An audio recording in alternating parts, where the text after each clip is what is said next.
How do you go from humble beginnings on a market stall to becoming one of Lord Sugar's most trusted advisors? How do you impress the toughest boss on British television?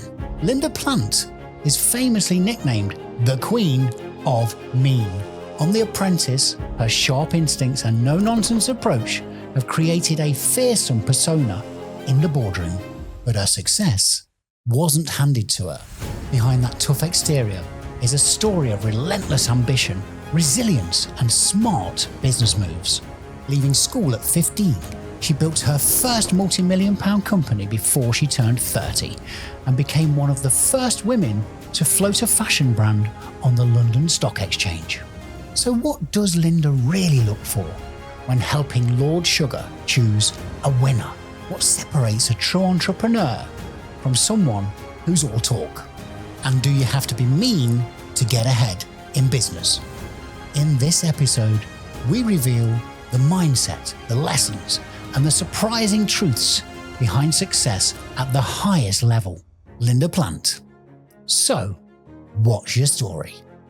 If I said you're fired, you'd most probably know which show I was referring to. Of course, it's the BBC hit show, The Apprentice.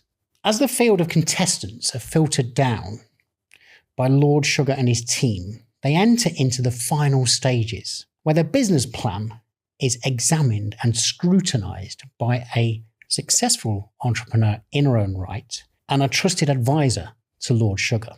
She's often referred to on the show, I hasten to add, as the Queen of Mean, but she isn't. Today, I'm joined on So What's Your Story by none other than Linda Plant. Maybe Lord Sugar chose you because you started selling stockings on a market stall at 10 years of age. Maybe because at 15 you worked full-time on the markets. You got married at 17. At 21, you were a mother to 2 boys. At 29, you sold your first business for millions. You built a fashion brand and you were one of the first women ever to float that fashion brand on London Stock Exchange. Over several decades, you've built, formed, advised, sold, acquired businesses of all sorts of natures, but you have got a specialist area. Maybe that's why he chose you, Linda. I don't know.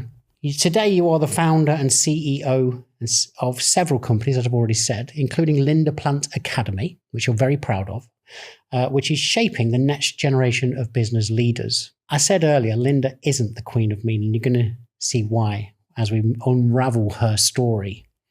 In fact, she's famously quoted for saying, I think you can get a lot more things done with kindness and niceness. Linda, welcome to So What's Your Story? Thank you. What a build-up. No pressure then. No pressure on me then. So be kind. Yeah, be kind. So let's jump straight in, shall we? Yeah. I want to go back, if it's okay with you, to being 10 years of age.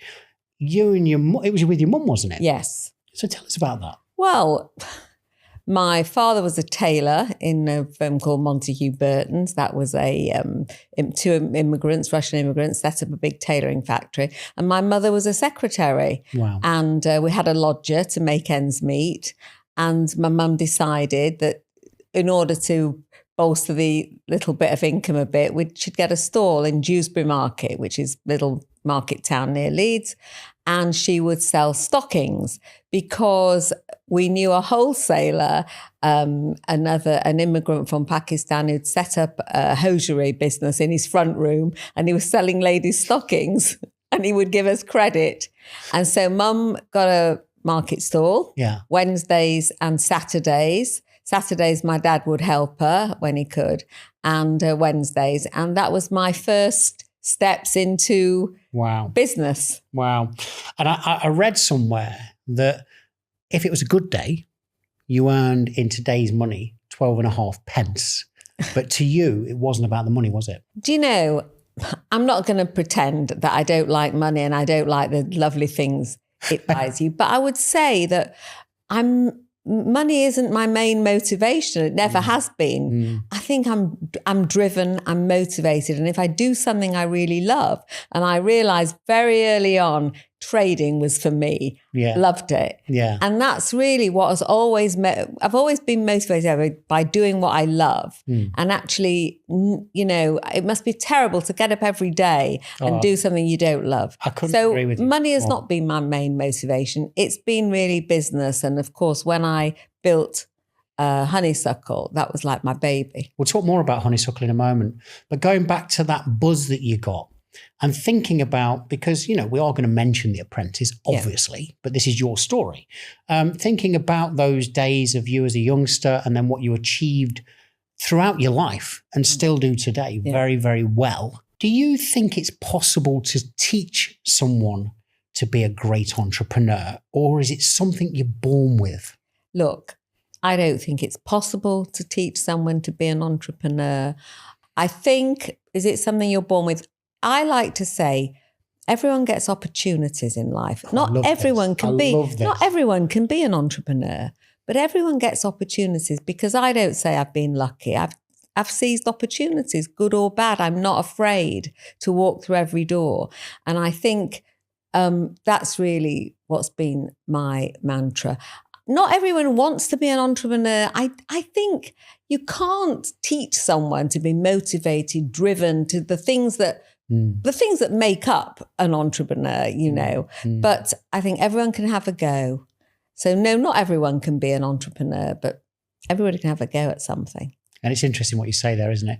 I also don't believe in luck. No. I think we're given opportunities, and it's up to us if we embrace them or let them pass us by. Yeah. And there was something that you let pass by, and we're going to come to that later on, which I know that you quoted as saying, that was a bit of a mistake. Because I don't think you have regrets, do you, Linda? Not really. Not really. Look, you regret all the opportunities you didn't take. When they go good. Yeah. When they go sour, you're like, oh, thank God I swerved that one. I don't really have a lot of regrets in my life. And it hasn't been a smooth journey. Everybody has ups and downs. Failures set you up for maybe the next success. Life hasn't been a smooth journey for me, and with the business success has come other things as well. There's a cost to that. There's been a cost. Of course there is. But and you left school at 15. So what's your take on education being an essential part of success? My mantra is, especially to women, but to all, yes, you can. And I say that because I have been successful in life without a single qualification, single educational qualification. That doesn't mean to say that I say, oh, forget school, everybody, forget uni, right? Just go out into the world. I don't. But what I do say is you don't necessarily need a formal education to be successful.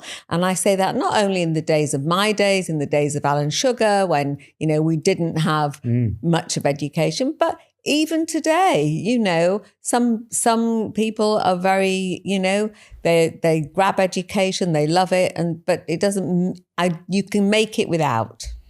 So therefore then, saying that piece about the education not being all this and all that, as in not essential, Yeah. Are there factors and traits that you believe are just as important? It depends. If you want to be a lawyer or a doctor, right? Okay, you've got to go to university and you've got to have an education. Yeah. If you want to be an entrepreneur, that is, have you got the drive? Have you got the motivation? Have you got the stamina? Have you got the resilience? Those are the qualities that you need, and those are the qualities that will drive you and take you through. And not being afraid to fail, to get up after a failure and start all over again, and to ask questions and to always be learning. That's an education of life. And funnily enough, when I floated my company and I came to London and I was dealing with the lawyers and the people from the stock exchange, people that were going to float my company, and they said, so, Linda, you haven't got an education. What do you attribute your success to? I say, well, I did start on a market stall, and that teaches you everything you need to know about trading. Or as Alan's selling aerials from the back of a van, it's trading, isn't it? Yeah, it's trading in its simplest form, buying and selling. It is. And for me, I say I'm a trader, you see, whether I'm buying and selling ladies' sweaters, electronics, multi-million pound properties. It's the same principle, actually. It's just a variation of a theme. Thinking back to that honeysuckle, because I know you're very, very proud of this, and quite rightly so. You built a considerable company, a fashion brand. Yeah. Were there points in there, Linda, that you felt quite judged and oppressed? I mean, you just touched on it there. You were sitting with the boys from the stock exchange, and I can imagine there was some highbrow looks down their nose and everything else. I don't mean that to be nasty, but you're right. And just thinking about that time, were there areas that you can share with us that were perhaps a little bit uncomfortable to you, but made you even perhaps more determined? Well, I've always been very determined and very resilient, and never really thought I'm a woman. In those days when I started, women simply were not at the forefront of business. Yeah, we'll go back now to about the 80s, aren't we? So, yeah. But I think that, you see, I never really thought about it. When I started to deal in the Far East, especially in places like Korea, when women were definitely second-class citizens, and here was I having to negotiate, with Korean gentlemen, right? And I think I learned the art of negotiation, which is very, very important. Take you through life. A lot of things take you through life that are good in business, but they're lessons for life. I didn't think I ever had the time to step back and consider I'm a woman. I just forged ahead. And of course, as my success grew, my confidence grew. But you've always got to be aware. That's why I always say relationships and negotiations are very important factors in life, in business and in life. And I think that if you form a relationship, that's what I always wanted to do. Make a relationship, and the biggest compliments I would get in places like Korea was, "Oh, Linda, you are like man," And I knew that was a compliment.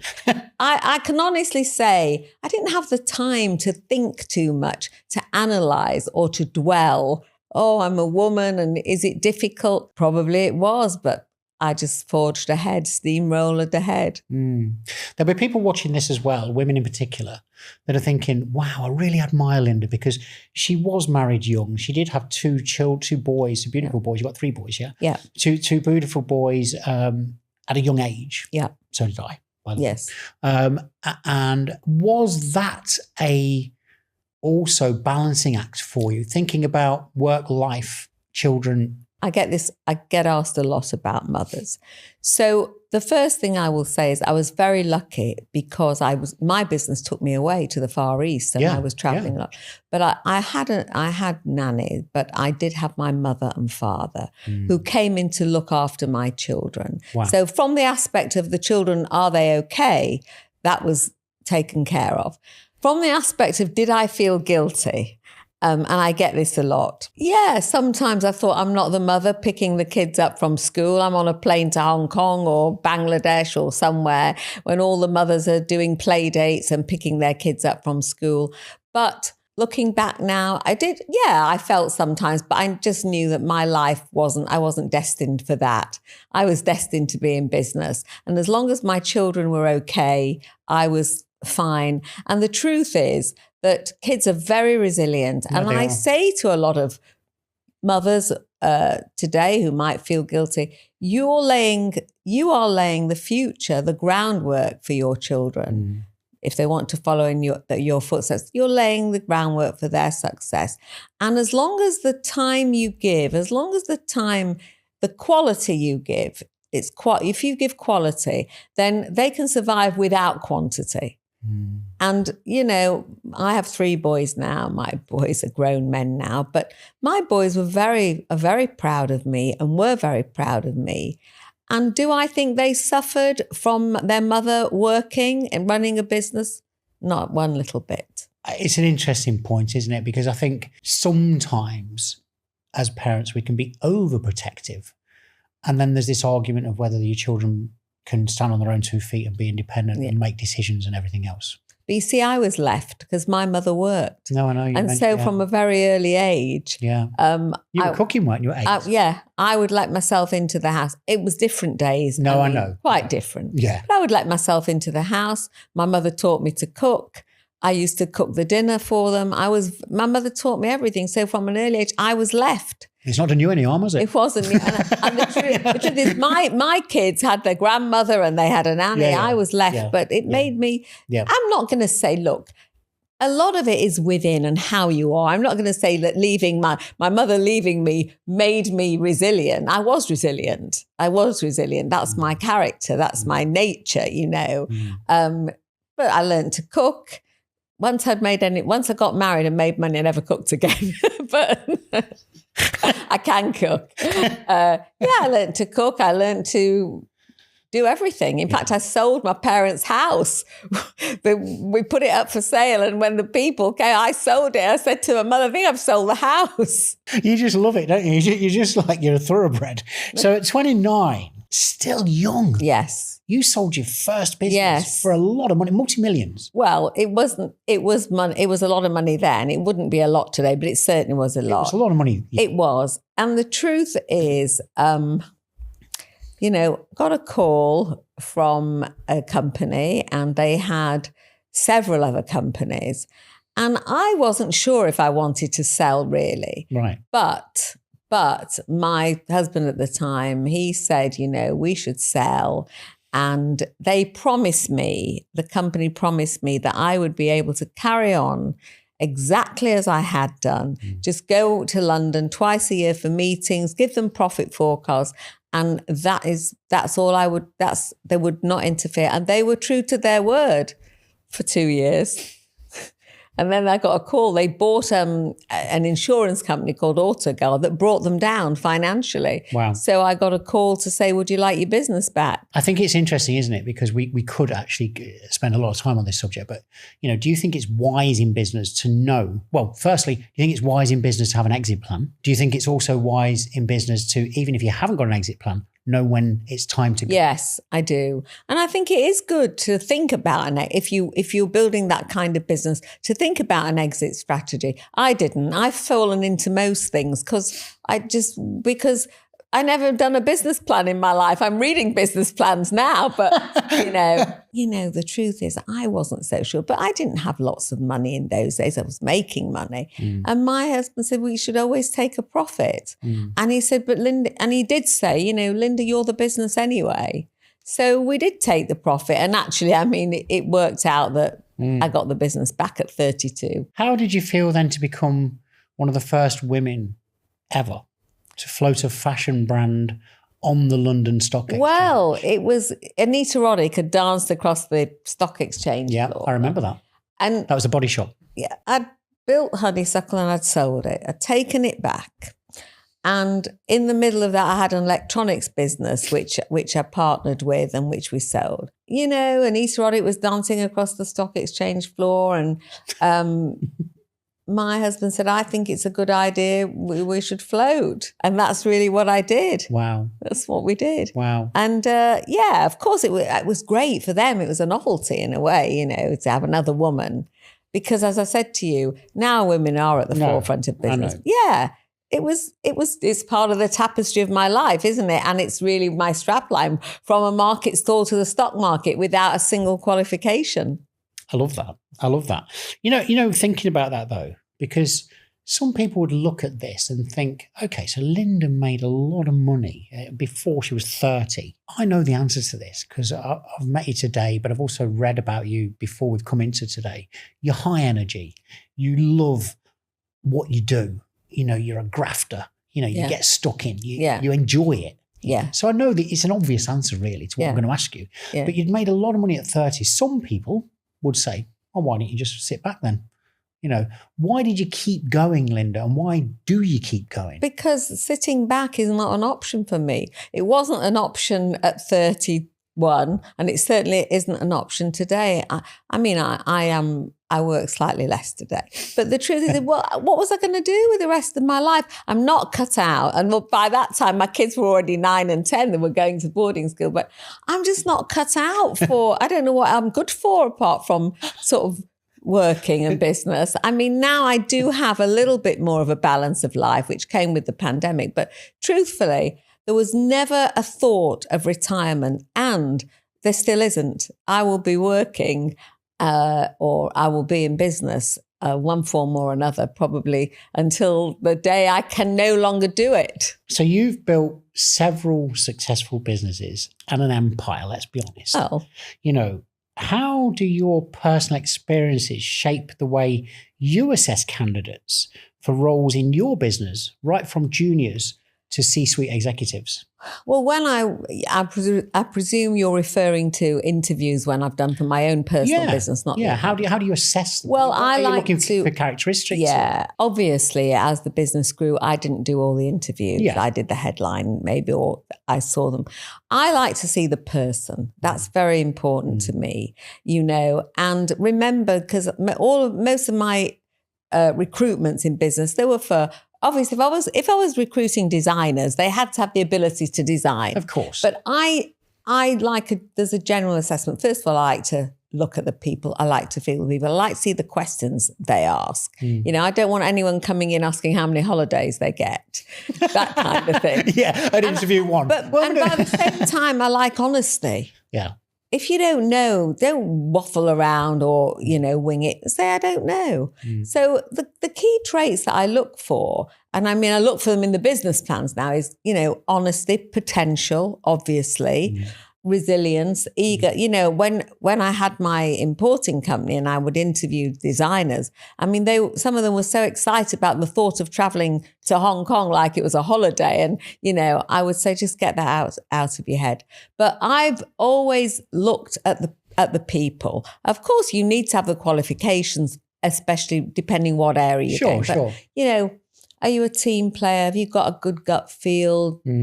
That's what I go on. I go on that more than anything, really, or went on that more than anything. Yeah. So, I mean, what you mentioned there is you want people to ask good questions. Yeah. Is it also essential to you as a business leader, as a very smart, savvy woman, to have people around you that doesn't just say yes? Yeah, absolutely.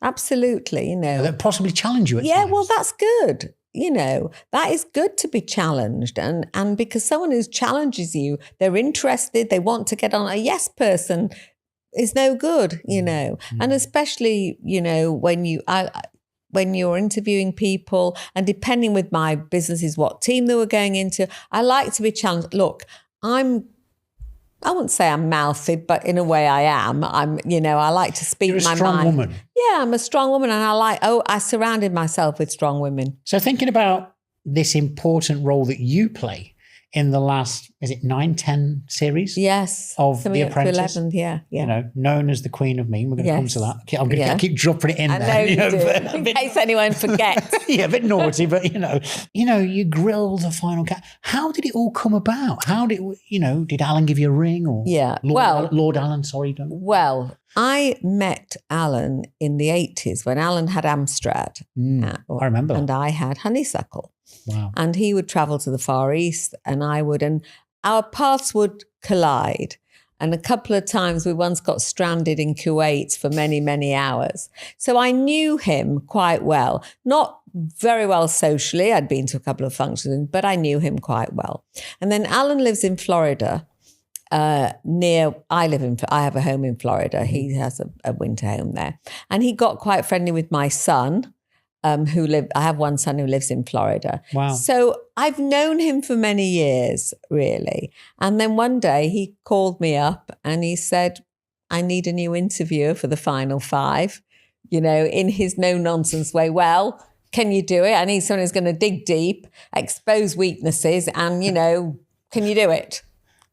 And like everything, I always say, if you have to say yes I never say no unless it's absolutely necessary. Because if you don't buy a ticket, you're not going to win the lottery, are you? So, if you don't have a go, how are you going to know? And truthfully, I'd never been on television in my life. I'd never read a business plan, really. I'd interviewed people for my own positions in my company. Yeah. But I said, yeah, I'll have a go. And that's what he did. He hooked me up with the Fremantle, hooked me up with a mock business plan and a mock candidate. And I went along, read the business plan, went to the studio, did my interview. And 3 weeks later, he called me and said, okay, I'm going to give you a go. Don't let me down. Don't let me down. I was very pleased after the very first episode when I had a full page in The Guardian, which said, the Telegraph, who is Linda Plant, the new Queen of Mean? And that is the name that stuck with me. Yeah. But I delivered the brief for Alan, you see, for Lord Sugar. Yeah, you knew that he didn't want somebody going in saying, "Oh yeah, it's boring, isn't it? It's boring." I mean, honestly, I get stopped so much, and most people like me, or most people like to watch me. No, I agree. So over that time, you've become known as one of the toughest interviewers on The Apprentice ever. So, what are the top red flags that you look for in a candidate's business plan? I think that, look, it's good to have ambitions and it's good to, dream big, but you've got to walk before you run. So the first thing is that. One of my sayings, by the way. Yeah. Well, crawl, walk, run. Yeah. Is it realistic? That's the first thing. And they tend to make this mistake over and over again, whatever business they've got, right? And Alan likes it. It's good if they've already got a business. So one group of candidates, you've got an existing business that's already making some money. Yeah. And that's much better than just an idea. Because an idea is quite difficult and quite easy to smash if it's smashable. But I think you have to look for realism. And what are your realistic expectations? What's your potential? What are you going to do with the investment? And you've got to get rid of they love to talk about comparisons to global, okay, well, Wingstop has got 1,400 shops. Yeah, but just open one restaurant and get your first franchise. Yeah. And that's the mistake. They make it time and time again. Yeah, you can dream and be as big as any multinational, but let's see how you're going to do it, because we can ignore these comparisons, they're not realistic at this point. So, I look for the reality. I look, first of all, for the potential of the idea, the person, obviously. Keeps coming back to this person. Yeah, but I don't get to see how the person has performed. Oh, don't you? You see, no, which is That's the right. It's good. It's good. That can skew your. We get a bit of an overview. I get an overview of how many tasks they've won, how many tasks they've lost. Right. But actually, that's good, because you are just judging them on who they are, and you know that if they've got into the final five, they've worked hard, because it's not easy. No, it's not easy. It really Although some of them tasks do look ludicrous. Well, they look ludicrous. They make it look funny. They make it look ridiculous. I know. But on the whole, it's not that easy. So to come through that process and be in the final five, they've already done well, Yeah. And then you get to the interview stage. So the interview stage, you have to see, will the person actually get on well in Alan's team? Will Alan get on well with them? Is the idea, if it's an existing business, that's good. He likes that. Has it got potential? All of those things you have to look at. I love it, because you have got this nickname. I know, the Queen of Mean. I know. I mean, it's a bit harsh, it's a bit brutal, isn't it? How do you feel about that? Well, how do you feel about being known as the Queen of Mean? Well, because you're not. I'm not. You're a million miles away. And I'm always the first one to say to people, look, I am not.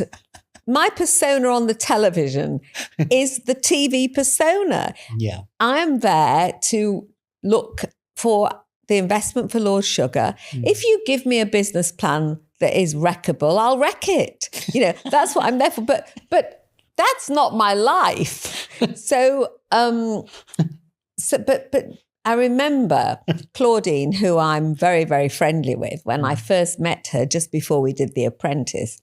And I invited her to my house for dinner with her family. And she said, my daughters are scared to come to meet you. Of course, now we get on famously. So yes, this persona. And I often say to people, I am not how I am. I suppose I am a bit how I am because that's how I am. That there is a side of me that is like that, obviously. Yeah. And that's a tough side. I try to be firm. I try to be firm but fair. I try. I mean, you've sort of answered this, but the interviews can get quite intense. Yeah. And I know, look, it's television. We're creating this thing there. There's a lot of editing and everything else. But do you ever feel bad about how tough you are? Or is that part of the test? I don't feel bad about how tough I am because I think they need a grilling. They're coming for a £250,000 investment. Yeah. As you say, it's edited as well. So no, I don't feel tough. I don't feel badly about how tough I might grill a candidate. No, I don't, because I always say to them, and funnily enough, it's not personal. I mean, it's not personal against them, and usually at the wrap party or when I meet the final five, they're usually quite fine and really want to chat to me. And when I do You're Fired, which I do every year, and I meet the candidates, they're only happy. Oh, Linda, we're so happy you're on the panel. And then they chat to me, and I'm perfectly amiable with them. Yeah, because look, I spoke about this in the intro. But the reality is that you believe there's far more return from kindness and niceness.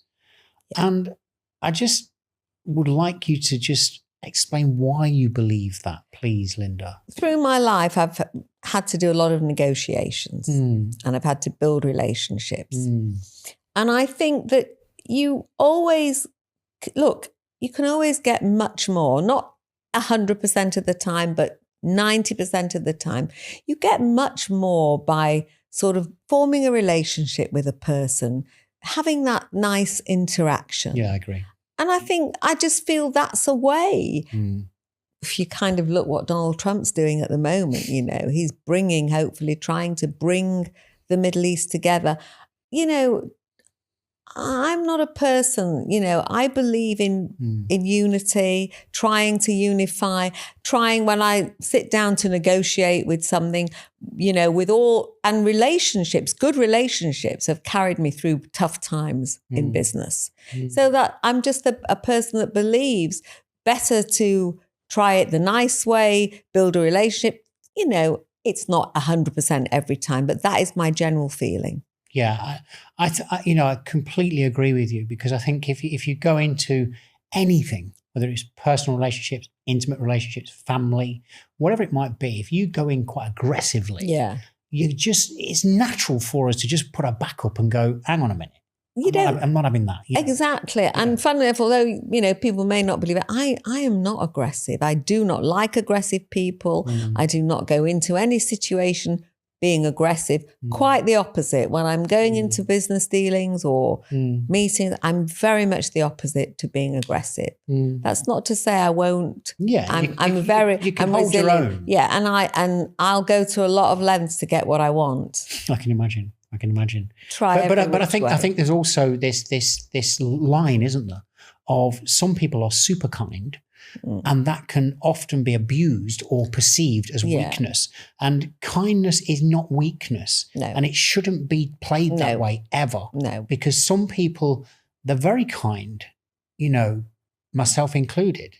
But if you push me and you try and hurt me, you'll see another side. Well, I think that's not retaliation or anything else. No, but that's not wrong. That's not wrong. I am the same. I'm always, when people stop me and say, "We love you on the show," I'm always happy to chat to them, to give them a photograph. Wow. I just believe that's the right way, and I've got no time actually for I'm not a big star, but I've got no time for these people who make it, and suddenly they want to snub other people, or really no, I can't. Really got them there. Yeah, you know. And I never forget my roots, you know. And I'm always, when I'm asked to do things for charity, wherever I can do it, I do it. Yeah. I never forget my roots. Look, I just still think I'm a northern. I mean, I don't live in the north anymore, but I still think I'm just a northern girl. Yeah. Yeah. So when I asked you about regrets, you said you haven't got any, but you did say that there's been certain things that you've made a mistake. Yeah. Yeah. And you probably know where I'm going to cite you on this. You were presented with an opportunity in the 80s. You were asked by a friend, John. Yeah. It was a customer. Oh, sorry, he was a customer, wasn't he? Yeah. John Hargreaves. Yeah. Yeah. Those of you who don't know, John is was the founder of Matalan. And he approached you asking you, Linda, could you just help me a little bit? I need 250 grand or something. Tell us how it Well, John was a customer of mine because John had a company called J-Max, which was Jason and Maxine, his two kids. He's got 3 kids, actually. And John was my customer, and he used to buy a lot from me. And then he came to me one day and he said, look, I want to expand. And he said, would you invest 250,000? Now, it wasn't actually that I didn't believe in John, or it wasn't. You had the money. It wasn't actually that it wasn't actually that I didn't believe in what he was doing. But at that time, we were expanding. We were opening an office in Amsterdam. We're opening a new office in Hong Kong. And the truth is, it wasn't really, I mean, obviously, you know, hindsight's 20/20 vision, isn't it? But the truth was, it wasn't that I didn't think it would be a good investment. I just wanted to use the money elsewhere. And of course, as the story goes, when I had dinner with John at his home in Barbados, which incidentally, and he always says this to me as well, he loves Barbados, he's got a beautiful home there. I only came there because you told me to go there, Linda. He told me what the 250,000 would be worth. But you know, today, and let's come on, let's just say it. I know it's 300 million. 300. Wow, imagine. You know, you can't cry over spilt milk, can you? No, you've had plenty of things that you've won. And I was still happy to sit at his house and really to marvel at his success. So this sort of persona on the TV actually has another flip side to it, because you get approached after each series by younger men or men in general hitting on you, basically, don't you, Linda? Yeah, I get marriage proposals. You get marriage proposals. Yeah. And a lot of them are in the 30s, right? Yeah. But you've got a quite an interesting perspective on relationships and tradition and you know, do you mind sharing that with us? Oh, well, that's a whole other subject, isn't it? No, it is. But, you know, what do you think, what's important for you then in a partner? You know, is it traditional values? Is it someone who's can make decisions? Well, I am not really as equipped to talk about successful relationships as I am about business, because, you know, I haven't been as lucky in love or husbands as I have been in business. But then that's just because for me personally, and it goes back to not really knowing who I am. I intimidate a lot of men. I can imagine. And the truth is that I don't really want someone I can intimidate, because no, you don't. You know, so really, it goes back to how confident you are, how confident a person is in themselves. Not necessarily even about how rich they are, how successful they are, although with success comes confidence, you know. Yeah. But yeah, I'm quite traditional. And, you know, I think through this whole journey, I like to say I've got good values. Now, good values can be interpreted in many ways, you know. So, and by that, I mean, look, of course, I'm able to do more things, buy more stuff than I could, you know, maybe fly differently than I could. Yeah. And I value and love those things, but I still can have the best time. And I always say, look, I can go to a shishi restaurant in London's West End and I can have a great night and I can drink champagne. Well, I can have a pizza and go to a movie and the night can be just as good. Yeah. Or I can still have fish and chips in the Nautilus in London and love that, or seashell. So that's what I mean by good values. Also, I don't underestimate the value of my children, my family. I'm lucky still to have a mum. Yeah, you mentioned this. I'm going to ask she's you that. 98. 98? Yes. And incredible. The other thing I would say is that some financial success has allowed me to maybe help some members of my family that have needed it. Yeah. So, I would say that I think I've got good values and I'm still, hopefully I'll have those forever. Yeah. Yeah. And I think, something that you touched on there, which I'm a massive believer in, is you can be in the best place in the world. Yeah. You can. But if the company's not right, exactly. It's just not right. No. And you can be sitting on a park bench with fish and chips with the right company. Yeah. And it can be amazing. And you've got to have, I think, inner contentment, inner happiness.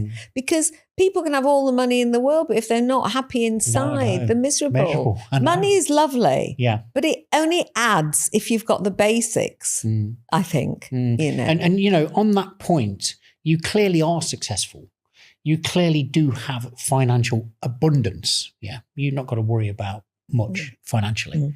But what is your number one financial priority? Well, I think that... You mentioned your mum. Yeah. 98. Yeah, well, my mum is in a home which is quite expensive. Yeah. So thank God I can... You can afford to. Yeah, and thank God I can afford if my children, they're grown now. But I think financial priority is not, the number one thing is not to buy another dress or to buy, another handbag. I like that. I like that. But also... But you don't need it. No, and also, I've done a lot for charity. I know. And not just money, but working for charity. I know. So I would say, look, what having money gives you is, first of all, it gives you a good feeling of freedom, It gives you the freedom. I can buy a dress if I want. It gives you freedom of choice, doesn't it? Freedom of choice. I can buy a dress if I want. I can fly to Spain tomorrow if I want. Yeah. I can do a lot of things that as you you can't rightly do. say there, Linda, it doesn't guarantee happiness. No, you can't. It doesn't. It goes a long way. If you're basically happy, of course it adds and it helps. Of course. But if you're basically not happy, well, then money doesn't. It makes no difference. But, having security in life is a good thing. It's financial security is a good thing. If someone wanted to work for you or someone like you or someone like Lord Sugar, what 3 qualities are non-negotiables? I think you have to be authentic. I think that's the number one requirement for me. You have to be authentic, and I think you have to show, you don't have to be the cleverest person in the world, but you have to show potential. Potential is very, very important. So you have to be authentic. You have to show you've got potential because that's it's a very important word. And I think you have to have the hunger, the motivation. I think those are the 3 things. Not everybody's good at everything, but good at your niche, your field. But be authentic, have potential and have the motivation and the drive. I love that point about potential. I love all 3 of those. Thank you. But I think the one of potential really stands out for me. You've got to have drive. You've got to have authenticity, 100%. Yeah. Don't try and be something you're not. No. But it's also that potential. Because some people may not have the skills right now, but we can all learn. Potential, we can be taught. I always say in my talks, potential is a very important word. I love that. So we're going to start to wrap up. It's been a real pleasure having you in, and I know we could talk about so much more. And I didn't want to make this episode about The Apprentice. I just didn't. But you've really given us some great. I think that's good because The Apprentice, I went on it at 60 years old. Had a long journey before The Apprentice. Exactly. But it did define me in a way. It gave me a voice. That's what it did do for me. I wouldn't be sitting here today on your podcast if I hadn't gone on The Apprentice. And there's so many other things. So I'm very thankful for The Apprentice because I never knew that I needed a voice. I never really knew I had anything to say. But, what I'm able to do is give back, and if I'm able to, I give talks now, and I've found out I'm inspirational. You are. I'm inspirational. You really are. You really and that's really good. That's giving back, and that's helping other people.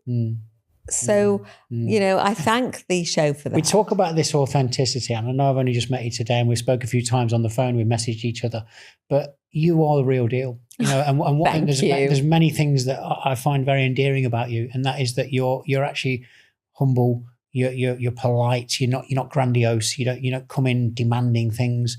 You're a real person, Linda, and that is a very rare quality in today's world, I can assure you. Thank you. Why do you continue to do what you do? Because look, you talk about your zest, your energy, your desire, the fact that you still get a buzz out of negotiating, making a deal, selling, helping others.